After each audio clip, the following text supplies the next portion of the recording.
All right, now for more on this, we are being joined by Mr. Ashwin Patil, founder and director of Biofuels Junction Private Limited, live from Mumbai. Welcome to the broadcast, sir. Good morning and thank you, Amber. So, of course, my first question to you, green fuels such as hydrogen, biofuels are gaining traction globally. How do you assess India's readiness to adopt and integrate these green fuels into the energy mix? Yeah, that's very interesting. India, I would say that it's ready in terms of usage of green energy into the fuel mix. I mean, I would rather put it in this way that when we talk about fuel, green fuel, we talk about say gas, liquid, and solid. So government participation across these fuels is very important, and government has been taking steps. I mean, just to share that government's response in terms of policy measures or in terms of adoption has been across, right from R&D, which is basically supporting the projects at central government educational institute.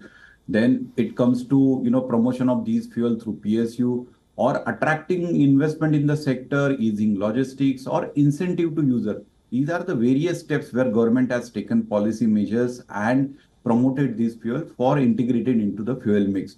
Now, if we talk about specific gas fuel like hydrogen, it is globally it's being talked about that green hydrogen is the fuel of the future. And in India also, apart from government, there are large corporates who are actually committing resources for green hydrogen projects, and we can see that India becoming a powerhouse when it comes to the fuels like green hydrogen.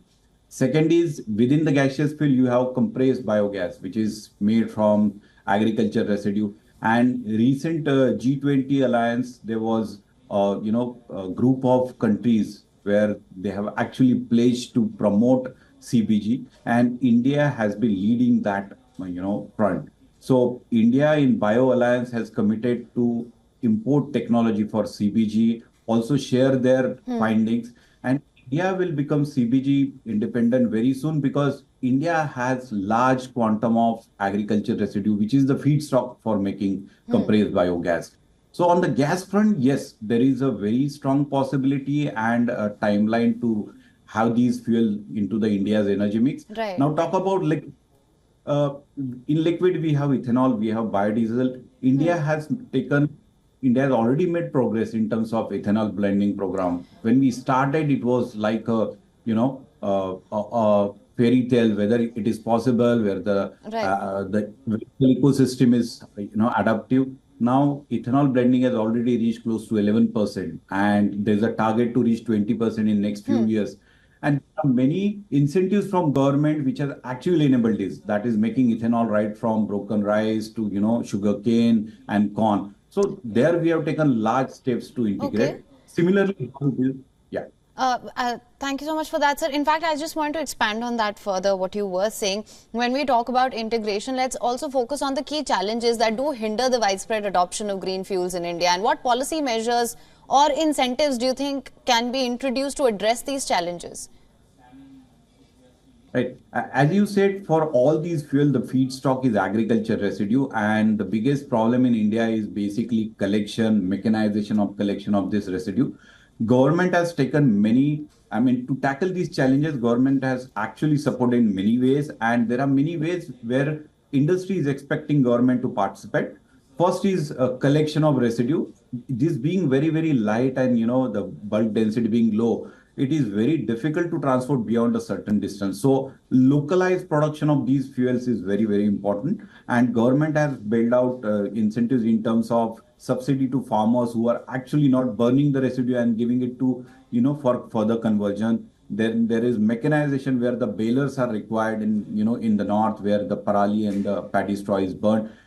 Similar way, cotton is burnt in many parts of Maharashtra, Gujarat, and Karnataka. So there, the similar efforts can be required. So overall, these are the challenges. One is collection. Second is mechanization for the logistics, and third is the ecosystem to basically transform that into fuel. These being very, very spread out, the manufacturing units are small. They are located into rural areas, and hence they require incentives in terms of interest subsidy or various measures. But I think government is taking steps. These are the challenges are, there for widespread adoption of green fuel in India. I think government Okay.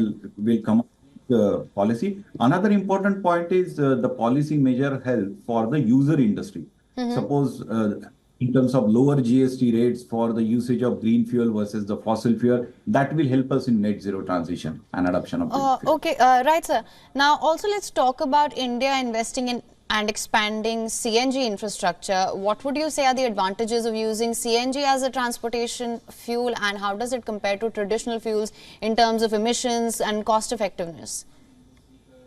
CNG has been proven already as a cleaner fuel, cheaper fuel compared to the traditional fossil fuels like petrol and diesel. And as I see it, basically penetration of CNG is already reaching various states. Now, the biggest issue with CNG is transportation. It's very expensive in terms of transporting CNG to different nooks and corners of the country. I think there since CNG is cheaper, cleaner fuel, and the ecosystem of vehicles to adopt CNG has already been improving. As you only said that Bajaj is coming out with a CNG bike, that will give a strong push to adoption of CNG. What I envisage important factor is the government has recently announced blending of CBG with CNG. So that is basically compressed biogas made, that is biomethane made from agriculture residue by anaerobic digestion. And that will be available at nooks and corners of the country, which will actually expedite the adoption of CNG across India. So when you ask me about CNG, as I said, it's already a proven fuel. What you need is better infrastructure for promotion, wider ecosystem of vehicles to adopt CNG, and something like CNG so that it's available everywhere. So we are already, Okay.